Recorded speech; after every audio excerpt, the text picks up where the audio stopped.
ইনশাআল্লাহ আপনারা যদি আমাদের পাশে থাকেন, আমরা সত্য কথা বলতে চাই, সব সময় সত্য প্রকাশ করতে চাই।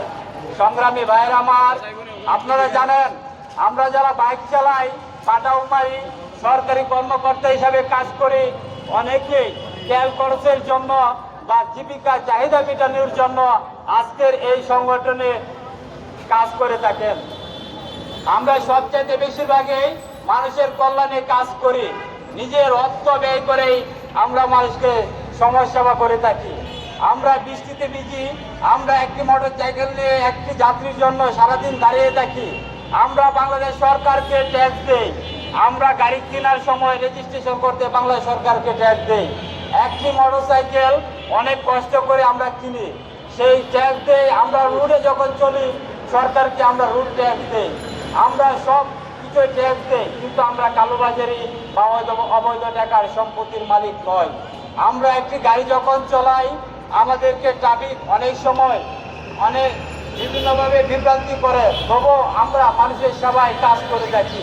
ট্রাফিক ভাই, আমরা সবসময় চাই ট্রাফিকের আইন মেনে চলতে। সর্বসময় আমরা ট্রাফিকের পাশে থাকি, আমরা সবসময় তাদের আইন কারণ মেনে চলি। সেই জন্য আমাদেরকে সরকার এবং ট্রাফিক ভাইয়েরা আমাদেরকে সার্বিক সহযোগিতা করেন। কিন্তু আপনারা দেখেন, আমরা কোনো অবৈধ টাকার মালিক হতে পারি নাই, আমরা যা আছি তাই রয়েছে। আজ দেখেন, যারা গ্রাম থেকে এসেছে, বিভিন্ন অল্প কিছুদিনের ভিতরে তারা কোটি কোটি টাকার মালিক হয়েছেন, তারা এমপি মনোনয়ন প্রার্থী হয়েছেন, তারা মনোনয়ন সংগ্রহ করেছেন, সবাই অনেক কিছুর মালিক হয়েছেন, কিন্তু তাদের টাকা এর উৎস কোথায় সেটা এখনো প্রকাশ করা হয় নাই।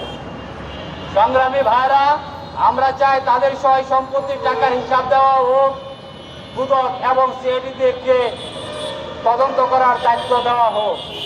আমরা জনগণ, আমরা সাধারণ মানুষের কথা বলতে চাই। আমরা যেহেতু রুটে গাড়ি চলি, আমাদের যেহেতু সম্পত্তি এবং ট্যাক্সের হিসাব দিতে হয়।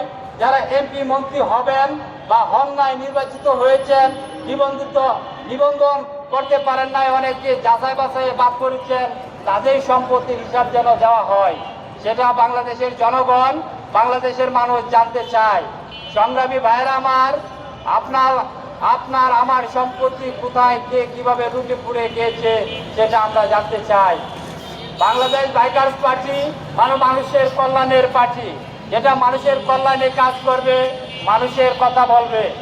আমরা চাই যারা এমপি পদপ্রার্থী হয়েছেন, তারা যেন 6 মাসের ভিতরে নির্বাচনের 10 দিন আগ হতে 30 জুলাই পর্যন্ত তারা যেন দেশের বাইরে না যেতে পারে। সংগ্রামী ভাইয়েরা আমার, এটা আপনারা সাংবাদিক ভাইয়েরা আছেন, আপনারা এই সংবাদটি প্রকাশ করে মানুষের কল্যাণে কাজ করবেন।